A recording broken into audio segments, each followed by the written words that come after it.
இப்போது பால் பாக்கெட்டை இப்படி வெட்டாமல் இப்படி வெட்டுறதால என்னங்க பயன் இருக்குது அப்படின்னு பார்த்தோன்னா, சுற்றுச்சூழலுக்கு இது மிக பெரும் கேடு அப்படின்னு நான் சொன்னால் நீங்கள் திருப்பி என்ன கேட்பீங்கன்ட்ட, இவ்வளோ பெரிய பால் பாக்கெட்டு பண்ணால் அதை கேட இந்த இத்தினூண்டு பிளாஸ்டிக் பண்ணிட போகுதா அப்படின்னு.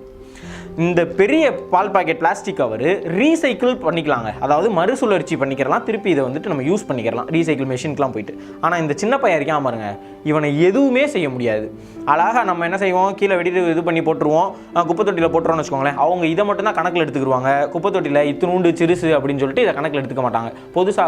பொதுவாகவே வந்துட்டு சிறுசாக இருக்க கேடெல்லாம் நம்ம கண்டுக்கிற மாட்டோம். அது அப்படியே போய் என்ன செஞ்சிடும், மண்ணோட மண்ணாக கலந்து இந்த தண்ணி ட்ரைனேஜ் சிஸ்டம்லாம் போகுதுல்ல, அதில் சேர்ந்துருந்தாங்க. அந்த ட்ரைனேஜ் சிஸ்டத்தில் சேர்ந்து என்ன பண்ணுது, இந்த வாட்டர் ஃப்ளோவையே நிறுத்தி தண்ணியே போக விடாமல் ஒரு இடத்துல தேங்க வச்சிடலாம். எப்படி இத்தினூண்டு ஒரு பிளாஸ்டிக் பேப்பரு தண்ணியை வந்து தேங்க வைக்குது. இது நம்ம வீட்டில் ஒரே ஒரு பிளாஸ்டிக்கு பால் பாக்கெட் வாங்குறோங்கிறனால சிறுசாக இருக்குங்க. இது உலகத்தில் எத்தனை பேர் வாங்குவாங்க, இந்தியாவில் எத்தனை பேர் வாங்குவாங்க, தமிழ்நாட்டில் எத்தனை பேர் வாங்குவாங்க, அப்போ எத்தனை கோடி இந்த மாதிரியான முக்கோண துண்டுகள் பிளாஸ்டிக் துண்டுகள் இருக்கும் அப்படிங்கிறத நம்ம கொஞ்சம் கணக்கில் எடுத்துக்க வேண்டியது இருக்குது. இதை நம்ம கொஞ்சம் தவிர்த்தோன்னு வச்சுக்கோங்களேன், அதை விட சுற்றுச்சூழலுக்கு நன்மை எதுவுமே நம்மளால் செய்ய முடியாது. பிளாஸ்டிக் கவரில் பால் வருது அதனால நான் பால் வாங்க மாட்டேன் அப்படின்லாம் நம்மளால் இருக்க முடியாது. இது ரீசைக்கிளும் பண்ணிடுறாங்க, அது பிரச்சனை இல்லை.